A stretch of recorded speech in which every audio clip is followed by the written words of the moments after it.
Hello everyone welcome back to my daily log series. Actually welcome back ನಿಮಗಿಂತ ಮುಂಚೆ ನನಗೆ ಸಿಗಬೇಕು ಅಂತ ನಾನು ಅನ್ಕೊತೀನಿ. ಯಾಕಂತಂದರೆ ಇದು 31ನೇ ದಿನದ ಮಿನಿ ಲಾಗ್. ಆ್ಯಕ್ಚುಲಿ ಈ 31ನೇ ದಿನದ ಮಿನಿ ಲಾಗ್ನ ಮಾಡೋದಕ್ಕೆ ನಾನು 31 ದಿನ ಗ್ಯಾಪ್ನ ತೊಗೊಂಡು ಬಂದಿದ್ದೀನಿ, ಟೈಮ್ನ ತೊಗೊಂಡು ಮತ್ತೆ ಕಮ್ ಬ್ಯಾಕ್ ಮಾಡಿದ್ದೀನಿ.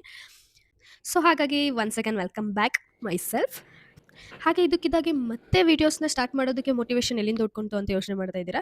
ಏನಿಲ್ಲ, ಹಾಗೆ ಫೋನ್ನ ಸ್ಕ್ರೋಲ್ ಮಾಡೋನಾಗ ನಾನು ಅಂದರೆ ಲೈನ್ನ ಓದಿದೆ. ಅದೇನಂತ ಅಂದರೆ, ಸಾಧನೆ ಇಲ್ಲದೆ ಸತ್ತರೆ ಸಾವಿಗೂ ಅವಮಾನ, ಆದರ್ಶ ಇಲ್ಲದೆ ಬದುಕಿದರೆ ಬದುಕಿಗೆ ಅವಮಾನ. ಈ ಲೈನ್ಸ್‌ಗಳನ್ನ ಓದಿದ ತಕ್ಷಣ ನನ್ನ ಮೇಲೆ ನನಗೆ ಅವಮಾನ ಆಗೋಯ್ತು. ಯಾಕಪ್ಪ ಅಂತಂದ್ರೆ ಮಾಡಕ್ಕೆ ಬೇರೆ ಏನು ಕೆಲಸ ಇಲ್ಲ. ಆದ್ರೂನು ಏನೋ ಒಂದು ವ್ಲಾಗ್ ಅಂತ ಮಾಡಕ್ಕೆ ಶುರು ಮಾಡಿದ್ದೆ. ಅದನ್ನು ಬಿಟ್ಬಿಟ್ಟು ಯಾಕೆ ಹಿಂಗೆ ಓತ್ಲ ಹೊಡಿತಾ ಇದ್ದೀನಿ ಖಾಲಿ ಕೂತ್ಕೊಂಡು ಅಂತ ಹೇಳಿ. ಅದಕ್ಕೆ ದೊಡ್ಡೋರು ಹೇಳಿರೋದು, ಏನೇ ಕೆಲಸ ಶುರು ಮಾಡಿದಾಗ್ಲೂ ಅಷ್ಟೇನೆ ಆಸಕ್ತಿ ಇರ್ಬೋದು, ಕನ್ಸಿಸ್ಟೆನ್ಸಿ ಆಗಿರ್ಬೋದು, ಇದು ತುಂಬಾನೇ ಮುಖ್ಯ ಅಂತ ಹೇಳಿ. ನಾವು ಏನೇ ಕೆಲಸ ಶುರು ಮಾಡಿದಾಗ್ಲೂ ದೇವರು ನಮಗೆ ಅದು ಡಿಸ್ಟರ್ಬ್ ಮಾಡೋದಕ್ಕೆ ಅಥವಾ ನಾವು ಅದ್ರ ಬಗ್ಗೆ ಎಷ್ಟು ಇಂಟ್ರೆಸ್ಟ್ ತೋರಿಸ್ತಾ ಇದೀವಿ ಅಂತ ಚೆಕ್ ಮಾಡೋದಕ್ಕೆ ಅಂತಾನೆ ಹೇಳಿ ದೇವರು ಟೆಸ್ಟ್‌ಗಳನ್ನ ಕೊಡ್ತಾನೆ. ನಾವು ಆ ಟೆಸ್ಟ್‌ನೆಲ್ಲ ಸೈಡ್‌ಗಿಟ್ಟು ರೆಸ್ಟ್ ಮಾಡೋದಕ್ಕೆ ಶುರು ಮಾಡ್ಬಿಡ್ತೀವಿ. ಅದೇ ಸಿಲ್ಲಿ ರೀಸನ್ಸ್‌ಗಳನ್ನ ಇಟ್ಕೊಂಡು. So moral of the story ಇಷ್ಟೇನೆ. ನಮ್ಮ ಬದುಕಿನಲ್ಲಿ ಏನಾದರೂ ಒಂದು ಸಾಧನೆ ಇರಲೇಬೇಕು. ಆ ಸಾಧನೆ ಮಾಡಬೇಕು ಅಂತಂದ್ರೆ ಕನ್ಸಿಸ್ಟೆನ್ಸಿ ತುಂಬಾನೇ ಮುಖ್ಯ. ಸೊ ಇದೇ ಖುಷಿನಲ್ಲಿ ಇವತ್ತಿನ ಲಾಗ್‌ನ ಮುಗಿಸ್ತಾ ಇದ್ದೀನಿ. ಸೊ ನೆಕ್ಸ್ಟ್ ವಿಡಿಯೋದಲ್ಲಿ ಸಿಗೋಣ. Thank you. Bye bye.